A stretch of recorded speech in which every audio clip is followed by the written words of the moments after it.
Rasa malas merupakan salah satu sifat yang dimiliki oleh setiap manusia.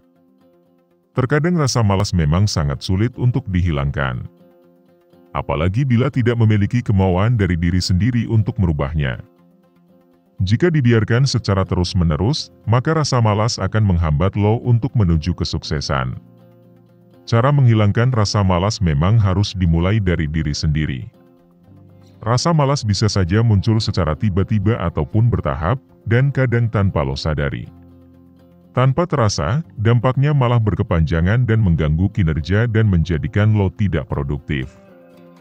Keinginan untuk rehat dan santai sejenak setelah melakukan aktivitas seharian hal yang wajar dihadapi. Dalam kasus seperti itu tidak ada yang salah. Dengan keinginan untuk menghabiskan beberapa jam tenang tanpa melakukan apa-apa. Namun, hal tersebut akan berbahaya jika lo jadikan alasan terus-menerus untuk bermalas-malasan. Jangan sampai diri lo dicap sebagai pemalas. Bagaimana cara menghilangkan rasa malas yang berlebihan dan kembali menjadi produktif? 1. Buat tujuan yang lebih realistis. Penyebab seseorang merasa malas karena rencana yang dibuat terlalu tinggi.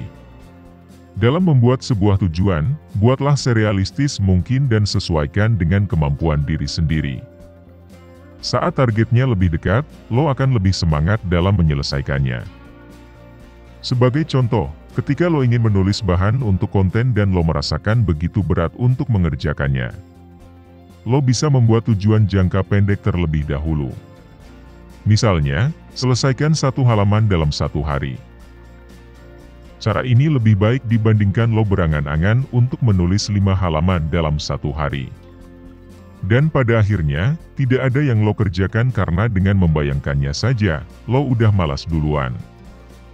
2. Jangan terlalu berharap hasil yang sempurna. Berharap hasil yang sempurna, setelah lo mengerjakan suatu pekerjaan sah-sah saja. Tapi, juga harus diimbangi sama kemampuan yang lo miliki. Banyak anak-anak muda sekarang menghadapi lingkungan yang lebih kompetitif, harapan yang lebih tidak realistis. Sehingga, tuntutan untuk menjadi perfeksionis semakin tinggi. Dan berujung pada meningkatnya kecenderungan mengejar kesempurnaan dalam berbagai aktivitas. Walau begitu, sifat perfeksionis tersebut sering membuat lo terlalu kritis terhadap diri sendiri. Sifat perfeksionis juga berisiko menimbulkan depresi dan takut untuk memulai. Terlalu ingin sempurna juga membuat lo merasa lebih malas untuk melangkah. Sehingga, akhirnya berakibat pada kemalasan. Keinginan untuk membuat pekerjaan sempurna bisa menjadi ilusi, yang membuat lo justru menghindari pekerjaan yang seharusnya dikerjakan. Ingat, bahwa tidak akan ada pekerjaan yang betul-betul sempurna. Dan kesalahan-kesalahan dalam pekerjaan itu justru akan membuat lo jadi belajar. 3. Jangan terlalu fokus pada kelemahan yang lo miliki. Setiap manusia pasti memiliki kelebihan dan kekurangan. Jika lo hanya berfokus pada kelemahan yang lo miliki, maka lo tidak akan pernah memulai apapun dalam hidup lo. Mulai sekarang, coba lo lebih memfokuskan kepada kekuatan yang lo miliki. Karena yang tahu potensi dalam diri lo hanya lo yang tahu.